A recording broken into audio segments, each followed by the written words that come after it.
CSK மற்றும் SRH போட்டியில பாத்தீங்கன்னா சிஎஸ்கே அணிக்கு 195 ரன்னை இலக்கா நிர்ணயிச்சாங்க எஸ்ஆர்எச் அணி. அந்த இலக்கை சேஸ் பண்ணும்போது, அதாவது பவர் பிளேல பாத்தீங்கன்னா ஆயுஷ் மாத்ரே அப்படிங்கிற ஒரு குட்டி குஞ்சான் அடி பொளந்து கட்டிட்டு இருந்தாருன்னே சொல்லலாம்.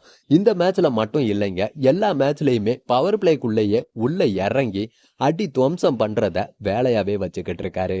சூப்பரா போய்கிட்டு இருந்த மேட்ச்ல திடீர்னு ஒரு குறுக்குல முட்டுக்கட்டை போட்ட கட்டம் ஒண்ணு வந்துச்சு. அதாவது ருத்து பாத்தீங்கன்னா பால லைட்டா தொட்டு விட்டுட்டு 2வது ரன் ஓடினாரு. அந்த 2வது ரன் ஓடும் போது நம்ம குட்டி குஞ்சான் ஆயுஷ் மாத்ரேவுக்கு பாத்தீங்கன்னா ஹாம்ஸ்ட்ரிங் இன்ஜுரி ஆயிடுச்சு. போட்டிய திசை திருப்பின ஒரு மூமெண்ட் அந்த மூமெண்ட் தாங்க. அடி பொளந்துகிட்டு இருந்த ஆயுஷ் மாத்ரே ஹாம்ஸ்ட்ரிங் இன்ஜுரியால ரொம்பவே கஷ்டப்பட்டாரு. எல்லாருமே வெளியே போவாரு அப்படின்ட்டு எதிர்பார்த்தாங்க. பிசியோ வந்து வெளியே கூப்பிடுறாரு, போகல. ருத்துராஜ் ஆடுறியான்னு கேக்குறாரு, நான் ஆடுறேன் அப்படின்ட்டு களத்துல நின்னு மறுபடியும் ட்ரை பண்ணாரு. ஆனா அடுத்த பாலே ஹென்ரி கிளாசன் கிட்ட கேட்ச கொடுத்து ஆயுஷ் மாத்ரே வெளியேறினாரு. இப்ப எந்த மாதிரியான நியூஸ் வந்துட்டு இருக்கு அப்படின்னு பாத்தீங்கன்னா, ஆயுஷ் மாத்ரே 2026 ஐபிஎல்ல இருந்து ரூல்ட் அவுட் ஆயிருக்காருங்க. ஆமாங்க, ஹாம்ஸ்ட்ரிங் இன்ஜுரி பாத்தீங்கன்னா குணமடைய 3 வாரம் ஆகும் அப்படின்ற மாதிரி சொல்லப்படுது. இப்ப சிஎஸ்கே ஒரு மொமெண்டத்துல இருந்தாங்க. அந்த மொமெண்டத்தை ஃபுல்லாவே பிரேக் பண்ற மாதிரி ஆயுஷ் மாத்ரேவுக்கும் இன்ஜுரி வந்து சேர்ந்திருக்கு. அதாவது இந்த ஐபிஎல் 2026 ஸ்டார்டிங் ஆனதுல இருந்தே சிஎஸ்கே பிளேயர்ஸ் நிறைய பேர் பாத்தீங்கன்னா இன்ஜுரியில தாங்க இருக்காங்க. டோர்னமெண்ட் ஆரம்பிக்கிறதுக்கு முன்னாடியே நம்ம நேத்தன் எல்லிஸ் இன்ஜுரியால ரூல்ட் அவுட் ஆனாரு. அவருக்கு பதிலா இன்ஜுரியில இருக்க ஒரு பிளேயரையே ரீப்ளேஸ்மெண்டா, அதாவது நம்ம ஸ்பென்சர் ஜான்சனை ரீப்ளேஸ்மெண்ட் பிளேயரா உள்ள கொண்டு வந்தாங்க. ஆனா அவரும் இன்னும் இன்ஜுரியில இருந்து மீளல. அநேகமா பாத்தீங்கன்னா அடுத்த வாரம் ஸ்பென்சர் ஜான்சன் சிஎஸ்கேவோட நெட்ஸ்ல பார்க்கலான்ட்டு நினைக்கிறேன். டோர்னமெண்ட் ஆரம்பிக்கிறதுக்கு முன்னாடியே நம்ம டெவால்ட் பிரீவிஸ் பாத்தீங்கன்னா ஸ்டைட் ஸ்டெயின் இன்ஜுரியால ஒரு 3 போட்டிகளை தவற விட்டாரு. இப்பதான் அவரும் உள்ள வந்தாரு. அவர் உள்ள வந்து ஒரு மொமெண்டம் செட் ஆன டைம்ல பாத்தீங்கன்னா ஆயுஷ் மாத்ரேவுக்கு இன்ஜுரிங்க. அடி பொளந்துகிட்டு இருக்க ஒரு பையன் அப்படின்னா சிஎஸ்கேவுல ஆயுஷ் மாத்ரே மட்டும்தாங்க. அதாவது எங்கேயோ இருக்க மேட்ச நம்ம பக்கம் கொண்டு வர்ற ஒரு சூப்பரான பேட்ஸ்மேன்னே சொல்லலாம். பவர் பிளேல அடி துவம்சம் பண்ணிக்கிட்டு இருக்காரு. மறுபடியும் அந்த பவர் பிளேல இவரை பார்க்க முடியாது அப்படின்னு நினைக்கும் போது கொஞ்சம் வருத்தமா தாங்க இருக்கு.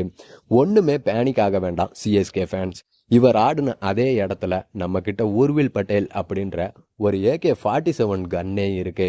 அவரை இறக்கி விட்டா ஆயுஷ் மாத்ரே எந்த மாதிரியான ஒரு இம்பாக்ட கிரியேட் பண்ணாரோ அதை விட அதிகமாவே ஊர்வில் பட்டேலாலையும் கிரியேட் பண்ண முடியும். ஆமாங்க, டொமஸ்டிக் போட்டிகள்ல பாத்தீங்கன்னா 29 பால்ல செஞ்சுரி, 30 பால்ல செஞ்சுரின்ட்டு மனுஷன் அடி பொளந்து கட்டிட்டு இருக்காரு. என்ன காரணம் அப்படின்ட்டு தெரியல. இந்த வருஷம் இன்னும் ஊர்வில் பட்டேல சிஎஸ்கே களத்துல இறக்காம இருக்காங்க.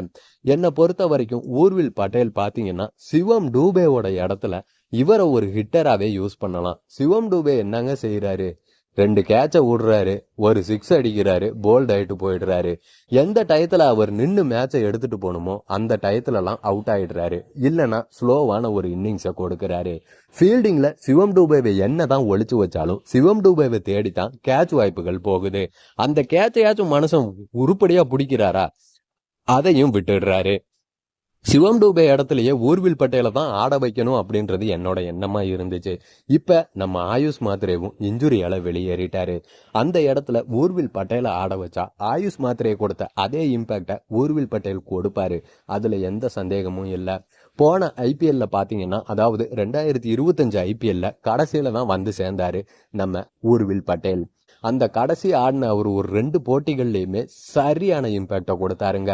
அவர் கொடுத்த இம்பாக்ட் தான் குஜராத் டைட்டன்ஸ் டீம் கூட நம்ம 230+ ரன்ஸை ஸ்கோர் பண்ணி இருப்போம். 230+ ரன்ஸ் நம்ம ஸ்கோர் பண்ணதுக்கு காரணமா அமைஞ்சதே ஊர்வில் பட்டேல் அடிச்ச 10 பாலுக்கு 30 ரன் அப்படின்ற ஒரு இமாலய அடிதாங்க.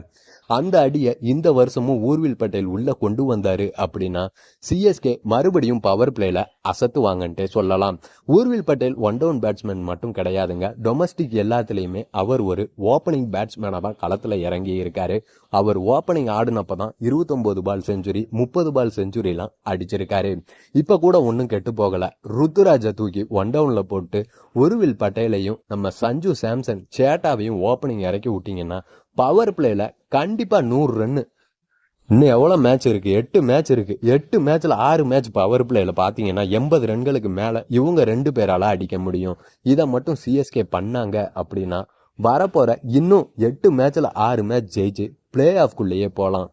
பவுலிங் தான் சிஎஸ்கே சோக் பண்ணிடுவாங்க, டெத் ஓவர்ஸே கிடையாது, டெத் பவுல் அப்படி இப்படின்ட்டு நிறைய ஜாம்பவான்கள் பேசிக்கிட்டு இருந்த நேரத்துல இப்ப சிஎஸ்கே கிட்ட இருக்கிறது தான் பெஸ்ட் பவுலிங் அட்டாக் அப்படின்ட்டு சிஎஸ்கேவோட பவுலர்ஸ் ப்ரூவ் பண்ணி இருக்காங்க.